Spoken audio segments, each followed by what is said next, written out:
ভোরের আলো তখনও ঠিকমতো ফোটেনি, কিন্তু সেন্ট্রাল লন্ডনের হোটেল ডরচেস্টারের সামনে তখন ঢল নেমেছে নেতাকর্মীদের। গা শিউরে ওঠা হিমেল বাতাসের মাঝেও চোখে মুখে জ্বলজ্বল করছে প্রত্যাশা। অনেকে এসেছেন অনেক দূর থেকে, কেউ পাড়ি দিয়েছেন রাতের অন্ধকারে শুধু এক ঝলক তারেক রহমানকে দেখার আশায়। কারো গলায় ছিল নীরব প্রার্থনা, কারো মুখে আশার গান। আজ হয়তো বদলে যাবে বাংলাদেশের ইতিহাসের পথ চলা। ঠিক সকাল 8:50। রোদ তখন ঝলমল, যেন প্রকৃতিও প্রস্তুত ছিল এই মাহেন্দ্রক্ষণে। তারেক রহমানকে বহনকারী গাড়িটি ধীরে ধীরে ভিড়ে এলো হোটেলটির সামনে।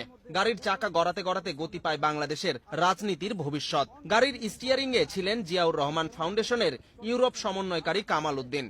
পাশে বসা তারেক রহমান, পেছনে তার বিশ্বস্ত সহচর আব্দুর রহমান সানি। চারিদিক কেঁপে উঠল করতালিতে, স্লোগানে, হর্ষধ্বনিতে। তারেক রহমান জানালার ফাঁক দিয়ে হাত নাড়ালেন, যেন হাজারো নেতাকর্মীর হৃদয়ে আলো ছড়িয়ে দিলেন এক নিমেষেই। হোটেলের দরজার কাছাকাছি পৌঁছেই গাড়ি থেকে নেমে আসলেন তিনি। নেতাকর্মীদের দিকে আরো একবার ঘুরে তাকিয়ে আবারও হাত নাড়ালেন।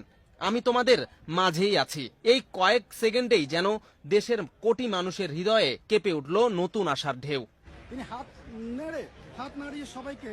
ভেতরে হোটেলের অভ্যর্থনায় অপেক্ষায় ছিলেন আরেক কিংবদন্তি নোবেল বিজয়ী ডক্টর মোহাম্মদ ইউনুস। এক যুগান্তকারী মুহূর্তের সূচনা হলো একান্ত কুশল বিনিময়ে।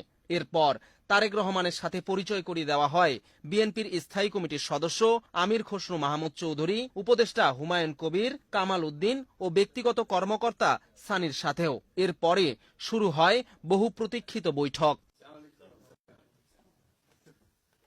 1 ঘন্টা 30 মিনিট স্থায়ী এই বৈঠকে প্রতিটি সেকেন্ড যেন গাথা হচ্ছিল বাংলাদেশের আগামীর পথচিত্রে।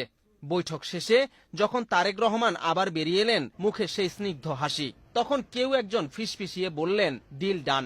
লন্ডনের সেই সকালটা তখন আর শুধু লন্ডনের ছিল না, তা ছড়িয়ে পড়েছিল ঢাকায়, সিলেটে, চট্টগ্রামে, এমনকি গ্রামের মেঠো পথেও। আলোচনায় নির্বাচনের সময়সীমা, সংস্কার, প্রত্যাবর্তনের ইঙ্গিত। যৌথ সংবাদ সম্মেলনে উঠে এলো আশার কয়েকটি পরত। তারেক রহমান স্পষ্ট করলেন, আগামী রমজানের আগেই নির্বাচন চান তিনি। প্রধান উপদেষ্টা জানালেন, এপ্রিলের প্রথমার্ধে নির্বাচন আয়োজনের প্রস্তুতি চলছে। যদি সবকিছু ঠিকঠাক হয় তাহলে রমজানের আগের সপ্তাহেই সম্ভব। তারেকের সম্মতিসূচক হাসি যেন বাতাসে ভেসে বেড়ালো সেদিন। সংস্কার নিয়ে দৃঢ় অবস্থান জানান আমির খসরু। বললেন, যেখানে ঐক্যমত সেখানেই সিদ্ধান্ত। এই কথাগুলো যেন